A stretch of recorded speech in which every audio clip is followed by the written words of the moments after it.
आज जो हादसा हुआ उस पर अपना शोक प्रकट करता हूं। जिन नागरिकों की मृत्यु हुई है उनके परिवारों के साथ मेरी संवेदनाएं हैं। पीड़ित परिवारों की आर्थिक मदद भी की जा रही है। साथियों, बीते 2 वर्षों में कोरोना को लेकर ये हमारी 24वीं मीटिंग है। कोरोना काल में जिस तरह केंद्र और राज्यों ने मिलकर काम किया, उसने कोरोना के खिलाफ देश की लड़ाई में अहम भूमिका निभाई है।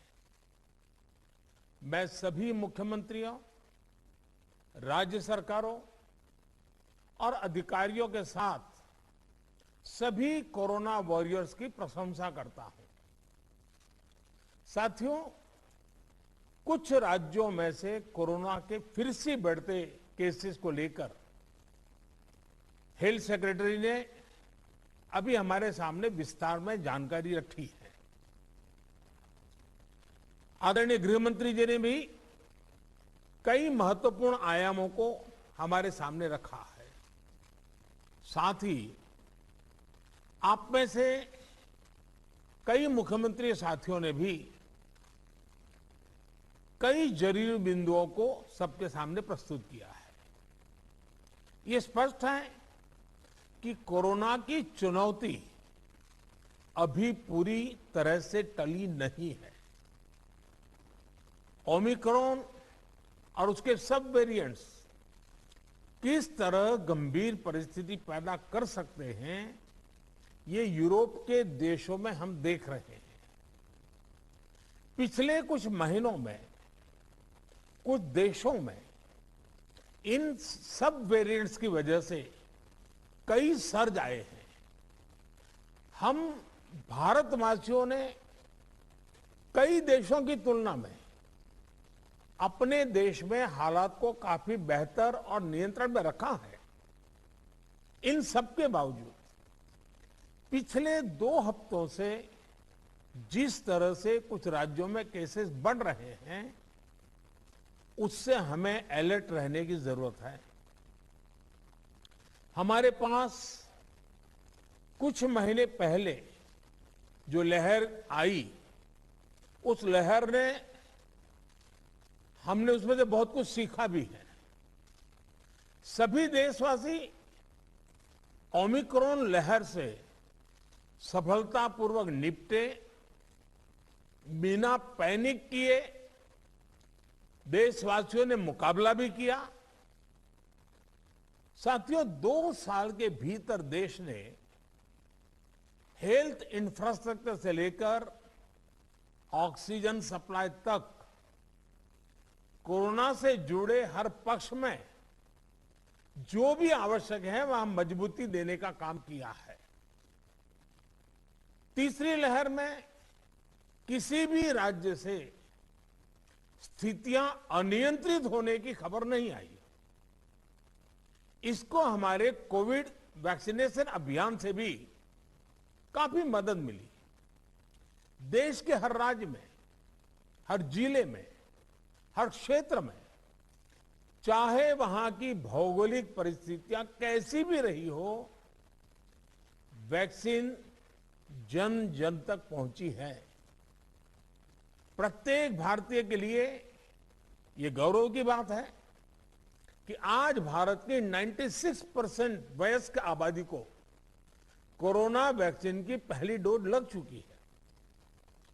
15 साल के ऊपर उम्र के करीब 85% नागरिकों को दूसरी डोज भी लग चुकी है। साथियों, आप भी समझते हैं और दुनिया के ज्यादातर एक्सपर्ट्स का निष्कर्ष यही है कि कोरोना से बचाव के लिए वैक्सीन सबसे बड़ा कवच है। हमारे देश में लंबे समय बाद स्कूल्स खुले हैं, क्लासेस शुरू हुई है। ऐसे में कोरोना केसेस के बढ़ने से कहीं ना कहीं पेरेंट्स के लिए चिंता बढ़ रही है। कुछ स्कूल्स में बच्चों के संक्रमित होने के मामले में भी कुछ न कुछ खबरें आ रही है, लेकिन संतोष का विषय है कि ज्यादा से ज्यादा बच्चों को भी वैक्सीन का कवच मिल रहा है। मार्च में हमने 12 से 14 साल के बच्चों के लिए वैक्सीनेशन शुरू कर दिया था। अभी कल ही 6 से 12 साल के बच्चों के लिए भी कोवैक्सीन टीका की परमिशन मिल गई है। सभी एलिजिबल बच्चों का जल्द से जल्द टीकाकरण यह हमारी प्राथमिकता है। इसके लिए पहले की तरह स्कूलों में विशेष अभियान भी चलाने की जरूरत होगी। टीचर्स और माता पिता इसे लेकर जागरूक रहें, हमें ये भी सुनिश्चित करना होगा। वैक्सीन सुरक्षा कवच की मजबूती के लिए देश में सभी वयस्कों के लिए प्रिकॉशन डोज भी उपलब्ध हैं। टीचर्स, पेरेंट्स और बाकी एलिजिबल लोग भी प्रिकॉशन डोज ले सकते हैं। इस तरह भी हमें उन्हें जागरूक करते रहना होगा। साथियों, तीसरी लहर के दौरान हमने हर दिन 3 लाख से ज्यादा केसेस देखे हैं। हमारे सभी राज्यों ने इन केसेस को हैंडल भी किया और बाकी सामाजिक आर्थिक गतिविधियों को भी गति दी। यही बैलेंस आगे भी हमारी स्ट्रेटेजी का हिस्सा रहना चाहिए। हमारे साइंटिस्ट और एक्सपर्ट्स नेशनल और ग्लोबल सिचुएशन को लगातार मॉनिटर कर रहे हैं। उनके सुझावों पर हमें प्रिएम्प्टिव, प्रोएक्टिव और कलेक्टिव अप्रोच के साथ काम करना होगा। इन्फेक्शंस को शुरुआत में ही रोकना हमारी प्राथमिकता पहले भी थी और अब भी यही रहनी चाहिए। आप सबने भी जिस बात का उल्लेख किया, टेस्ट, ट्रैक और ट्रीट की हमारी स्ट्रेटेजी को भी हमें उतने ही प्रभावी तौर पर लागू करना है। आज कोरोना की जो स्थिति है उसमें ये जरूरी है कि अस्पतालों में भर्ती मरीजों में जो हमारे गंभीर इन्फ्लुएंजा के केसेस हैं उनका 100% आरटी-पीसीआर टेस्ट हो। इसमें जो भी पॉजिटिव आते हैं उनका सैंपल जीनोम सीक्वेंसिंग के लिए जरूर भेजें।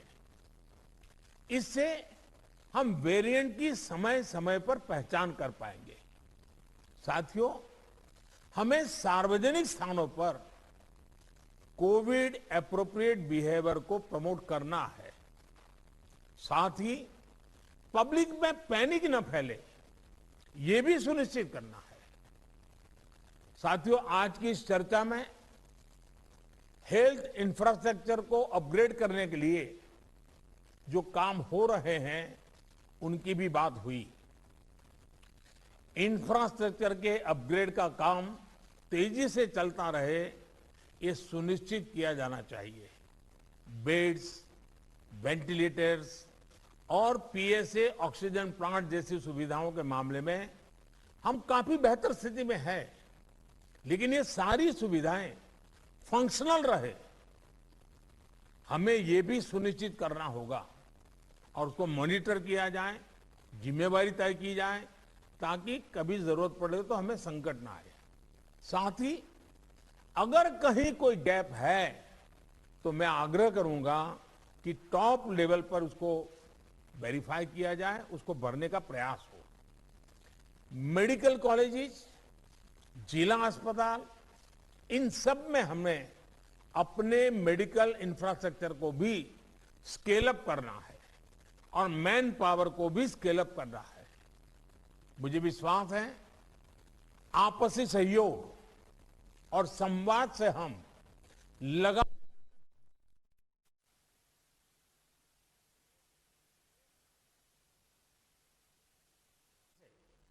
कोरोना के खिलाफ लड़ाई लड़ते भी रहेंगे और रास्ते भी निकालते रहेंगे।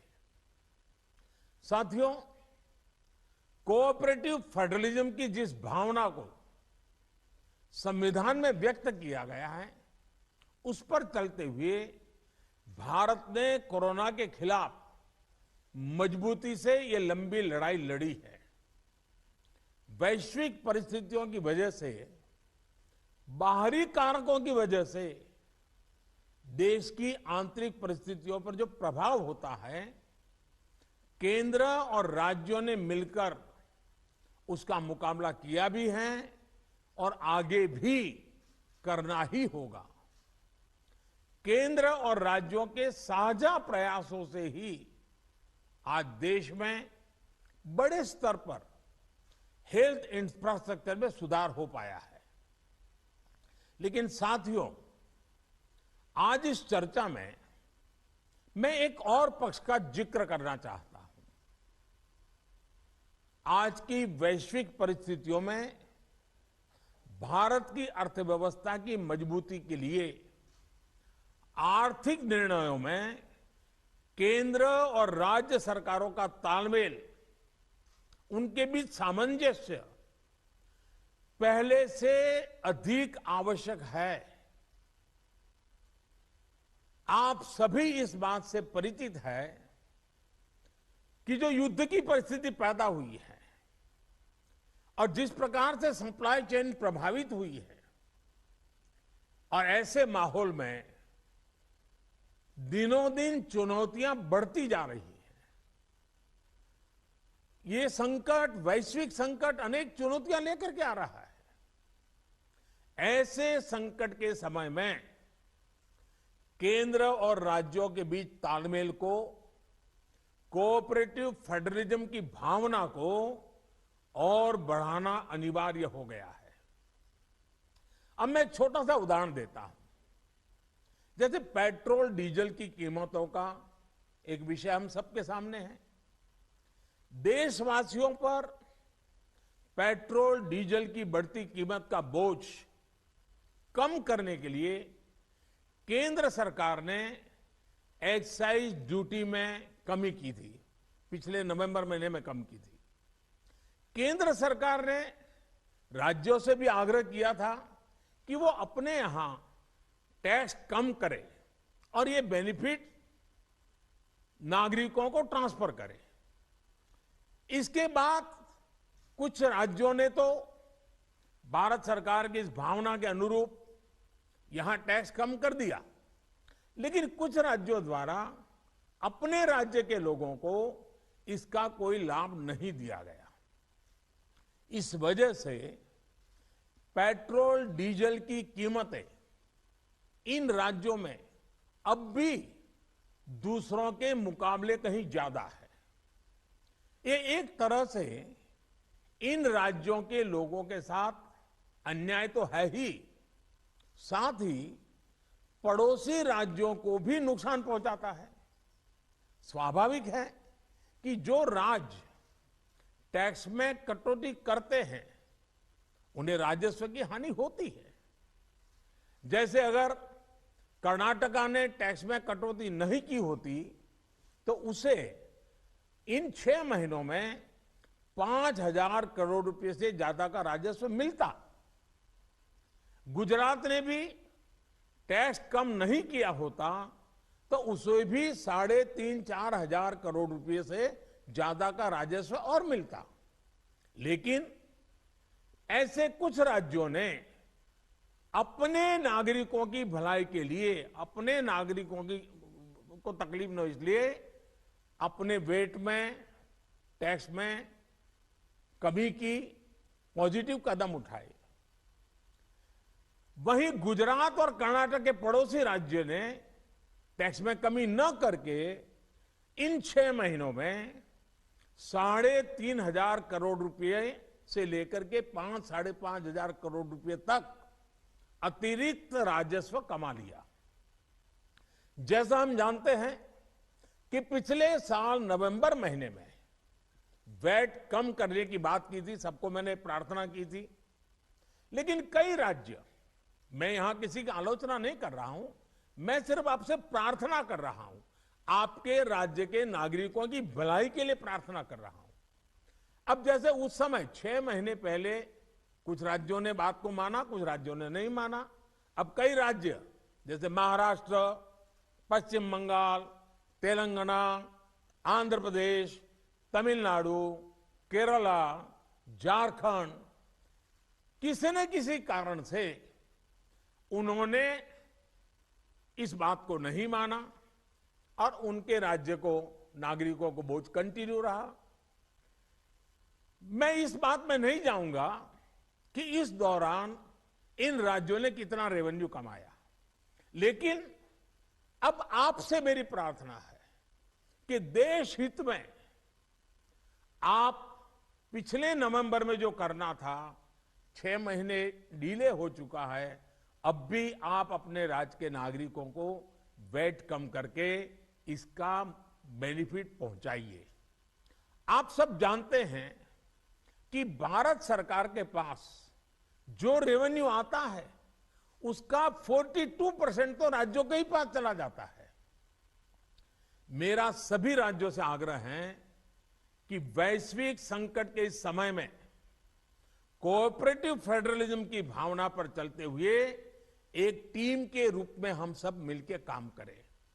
अब मैं कई विषय हैं, बारीकी में नहीं जा रहा हूं, जैसे फर्टिलाइजर। आज हम तो फर्टिलाइजर पर दुनिया के देशों पर डिपेंडेंट है। कितना बड़ा संकट आया है, लगातार अनेक गुना सब्सिडी बढ़ रही है। हम किसानों पर बोझ ट्रांसफर नहीं करना चाहते। अब ऐसे संकट झेलने पड़ रहे हैं, तब मैं आप सबसे आग्रह करता हूं, प्रार्थना करता हूं कि आप अपने राज्य, अपने पड़ोसी राज्य, सभी देशवासियों के हित में उसकी सर्वोच्च प्राथमिकता दे। मैं एक और उदाहरण देता हूं। अब नवंबर में जो करना था नहीं किया, इसलिए पिछले 6 महीने में क्या हुआ है, आज चेन्नई में, तमिलनाडु में पेट्रोल करीब 111 रुपया के पास है। जयपुर में 118 से भी ज्यादा है। हैदराबाद में 119 से ज्यादा है। कोलकाता में 115 से ज्यादा है। मुंबई में 120 से ज्यादा है। और जिन्होंने कटौती की, मुंबई के ही बगल में दीव दमन में 102 रुपया है। मुंबई में 120, बगल में दीव दमन में 102 रुपया। अब कोलकाता में 115, लखनऊ में 105, हैदराबाद में 120 करीब करीब, जम्मू में 106, जयपुर में 118, गुवाहाटी में 105, गुड़गांव में 105 है। देहरादून, छोटा राज्य हमारा उत्तराखंड, 103 रुपया है। मैं आपसे आग्रह करता हूं कि आप 6 महीने भले जो कुछ भी आपका रेवेन्यू बढ़ा आपके राज्य के काम आएगा, लेकिन अब पूरे देश में आप सहयोग कीजिए। ये मेरी आपको विशेष प्रार्थना है आज। साथियों, एक विषय और जिस पर भी मैं अपनी बात आज कहना चाहता हूं।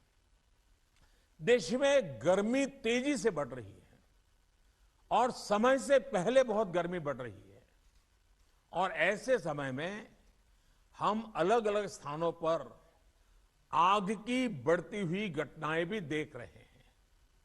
जंगलों में, महत्वपूर्ण इमारतों में, अस्पतालों में आग की कई घटनाएं बीते कुछ दिनों में हुई है। हम सबको याद है वो दिन कितने पीड़ादायक थे जब पिछले साल कई हॉस्पिटलों में आग लगी, और वो बड़ी दर्दनाक स्थिति थी। बहुत मुश्किल समय था वो। अनेक लोगों को इन हादसों में अपनी जान गंवानी पड़ी थी। इसलिए मेरे सभी राज्यों से आग्रह है कि अभी से हम विशेषकर हॉस्पिटलों का सेफ्टी ऑडिट करवाएं, सुरक्षा के इंतजाम पुख्ता करें और प्राथमिकता के आधार पर करें। ऐसी घटनाओं से हम बच सके, ऐसी घटनाएं कम से कम हो, हमारा रिस्पांस टाइम भी कम से कम हो, जान माल की हानि ना हो, इसके लिए भी मैं आपको आग्रह करूंगा कि आप अपनी टीम को विशेष रूप से इस काम पर लगाइए और बिल्कुल मॉनिटरिंग कीजिए ताकि देश में कहीं हादसा न हो, हमारे निर्दोष नागरिकों को जान न गंवानी पड़े। साथियों, आप सभी ने समय निकाला, इसके लिए मैं एक बार फिर आप सबका आभार व्यक्त करता हूं और हमेशा मैं आपके लिए उपलब्ध रहता हूं। कोई भी जरूरी सुझाव आपके होंगे तो मुझे अच्छा लगेगा। मैं फिर एक बार आप सबका बहुत बहुत धन्यवाद करता हूं।